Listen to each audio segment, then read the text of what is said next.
നല്ല രീതിയിൽ നമ്മുടെ നാട്ടിലെ എല്ലാ സംഘടനകളും ഇതുമായി ബന്ധപ്പെട്ട് സഹകരിക്കുന്നുണ്ട്. KGOയുടെ ഈ പ്രവർത്തനം വളരെ മികച്ചതായി നഗരസഭ കാണുന്നു.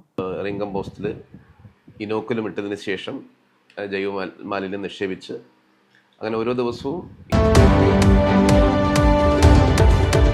നമസ്കാരം, ചാനൽ 10 വാർത്തകളിലേക്ക് സ്വാഗതം. ഉറവിട മാലിന്യ സംസ്കരണത്തിന് ബ്യൂട്ടി സ്പോട്ട് ഒരുക്കി Kerala gazetted officers association. Perinthalmanna പൊതുമരാമത്ത് ഓഫീസ് പരിസരത്ത് സംഘടിപ്പിച്ച ശുചിത്വ ക്യാമ്പയിന്റെ ജില്ലാതല ഉദ്ഘാടനം നഗരസഭാ ചെയർമാൻ പി ഷാജി നിർവഹിച്ചു. കേരള സർക്കാരിന്റെ മാലിന്യമുക്ത നവകേരളം ക്യാമ്പയിനിങ്ങിന്റെ ഭാഗമായി പൊതുമരാമത്ത് വകുപ്പ് ഓഫീസ് സമുച്ചയത്തിന് മുന്നിൽ ജൈവമാലിന്യ ബിൻ സ്ഥാപിച്ചു. ബ്യൂട്ടി സ്പോട്ട് ഒരുക്കിയാണ് ജൈവമാലിന്യം സംസ്കരിക്കുന്നതിനുള്ള 2 ബിന്നുകൾ സ്ഥാപിച്ചത്. മാലിന്യമുക്ത നവകേരളത്തിനായി ജനകീയ ക്യാമ്പയിനിങ്ങിനോട് ചേർന്ന് നിന്നുകൊണ്ട് Kerala gazetted officers association KGOA സംഘടിപ്പിക്കുന്ന ശുചിത്വ ക്യാമ്പയിനിങ്ങിന്റെ ജില്ലാതല ഉദ്ഘാടനവും നടന്നു. പെരിന്തൽമണ്ണ നഗരസഭാ ചെയർമാൻ പി ഷാജി ഉദ്ഘാടനം ചെയ്തു. KGO ജില്ലാ പ്രസിഡന്റ് പി സീമ അധ്യക്ഷത വഹിച്ചു. Clean city manager CK Valsan, area secretary Shameer Babu, area treasurer PK Narayanan തുടങ്ങിയവർ പങ്കെടുത്തു സംസാരിച്ചു. തുടർന്ന് നഗരസഭാ ആരോഗ്യ വിഭാഗത്തിന്റെ നേതൃത്വത്തിൽ മാലിന്യമുക്ത നവകേരളം പ്രതിജ്ഞ ചൊല്ലി. മാലിന്യമുക്ത നവകേരളത്തിന്റെ 2ാം ഘട്ട പ്രവർത്തനത്തിന്റെ ഭാഗമായിട്ടാണ് തദ്ദേശ സ്വയംഭരണ സ്ഥാപനങ്ങൾ സംഘടനകളുമായി ചേർന്ന് നിന്നുകൊണ്ട് ജൈവമാലിന്യ ബിന്നുകൾ സ്ഥാപിക്കുന്നത്. ജൈവമാലിന്യം ഉറവിടത്തിൽ സംസ്കരിക്കപ്പെടുകയും അതിനായി സ്ഥാപനങ്ങൾ മുന്നോട്ട് വരികയും വേണം. 2025 മാർച്ച് 30 നമ്മുടെ സംസ്ഥാനത്തെ മാലിന്യമുക്തമാക്കുമെന്ന് സർക്കാർ പ്രഖ്യാപിച്ചിട്ടുണ്ട്.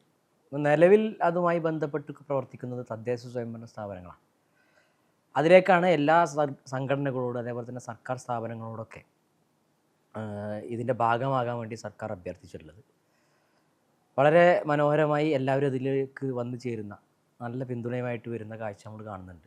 ആ ഘട്ടത്തിലാണ് KGOയുടെ പെരിന്തൽമണ്ണ ഏരിയ കമ്മിറ്റിയുടെ നേതൃത്വത്തിൽ വളരെ മനോഹരമായ ഒരു ബ്യൂട്ടി സ്പോട്ടും നല്ല ഒരു മാലിന്യ സംസ്കരണ സംവിധാനവും ഇവിടെ ഏർപ്പാടാക്കിയിട്ടുള്ളത്. മാതൃകാപരമാണെന്ന് പ്രത്യേകം പറയേണ്ടതില്ല. ഈ KGOയെ ഉണ്ടാക്കിയിട്ടുള്ള ഈ പരിപാടി അതുമായിട്ട് മറ്റ് സംഘടനകൾ കൂടി പ്രവർത്തിക്കണമെന്നാണ് അഭ്യർത്ഥിക്കാനുള്ളത്. നല്ല രീതിയിൽ നമ്മുടെ നാട്ടിലെ എല്ലാ സംഘടനകളും ഇതുമായി ബന്ധപ്പെട്ട് സഹകരിക്കുന്നുണ്ട്. KGOയുടെ ഈ പ്രവർത്തനം വളരെ മികച്ചതായി നഗരസഭ കാണുന്നു. 2 ജൈവമാലിന്യ ബിന്നുകളാണ് പൊതുമരാമത്ത് ഓഫീസിന് മുന്നിൽ സ്ഥാപിച്ചിട്ടുള്ളത്.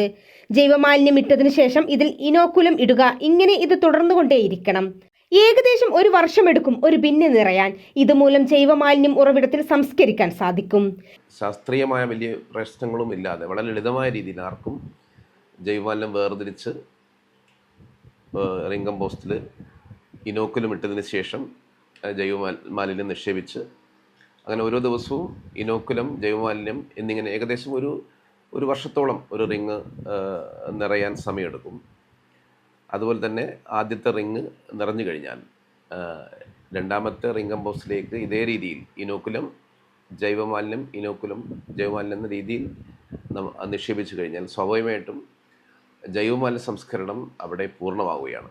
കേരള ഗസ്റ്റഡ് ഓഫീസേഴ്സ് അസോസിയേഷന്റെ നേതൃത്വത്തിൽ ജില്ലാ ഓഫീസുകളിലും ഉറവിട മാലിന്യം സംസ്കരിക്കുക, അജൈവ മാലിന്യം ഹരിത കർമ്മസേനയ്ക്ക് കൈമാറുക, ബ്യൂട്ടി സ്പോട്ടുകൾ ഒരുക്കി ജൈവമാലിന്യം സംസ്കരിക്കുക തുടങ്ങിയ പ്രവർത്തനങ്ങൾ പ്രോത്സാഹിക്കുന്നതിന്റെ ഭാഗമായി അന്താരാഷ്ട്ര സീറോ വേസ്റ്റ് ദിനത്തിൽ മാതൃകാപരമായി 2 ജൈവമാലിന്യ ബിന്നുകൾ സ്ഥാപിച്ചത്. ക്ലീൻ സിറ്റി മാനേജർ CK വത്സന്റെ സഹായത്തോടെയാണ് പെരിന്തൽമണ്ണ നഗരസഭ ആരോഗ്യ വിഭാഗം 2 ബിന്നുകൾ ഡിസൈൻ ചെയ്തത്. നഗരസഭ ആരോഗ്യ വിഭാഗം വളരെ മാതൃകാപരമായി പ്രവർത്തികളാണ് പെരിന്തൽമണ്ണ നഗരസഭാ പരിധിയിൽ നടത്തിവരുന്നത്. ചാനൽ 10 പെരിന്തൽമണ്ണ. സ്കൈ ഗോൾഡ് സുരക്ഷാ പദ്ധതിയിലൂടെ പണിക്കൂലിയില്ലാതെ തന്നെ സ്വർണ്ണാഭരണങ്ങൾ സ്വന്തമാക്കാനിതാ ഒരു സുവർണാവസരം. കൂടാതെ വിവാഹ പാർട്ടികൾക്ക് സ്പെഷ്യൽ ഓഫറുകളും 2% മുതൽ അഡ്വാൻസ് ബുക്കിംഗോടുകൂടി 2.5% മുതൽ മേക്കിംഗ് ചാർജിൽ സ്വർണ്ണാഭരണങ്ങൾ സ്വന്തമാക്കാം. കൂടുതൽ സുരക്ഷ ഉറപ്പുവരുത്തൂ സ്കൈ ഗോൾഡ് സുരക്ഷാ പദ്ധതിയിലൂടെ. Sky gold Perinthalmanna, Nilambur, Ponnani, Pune.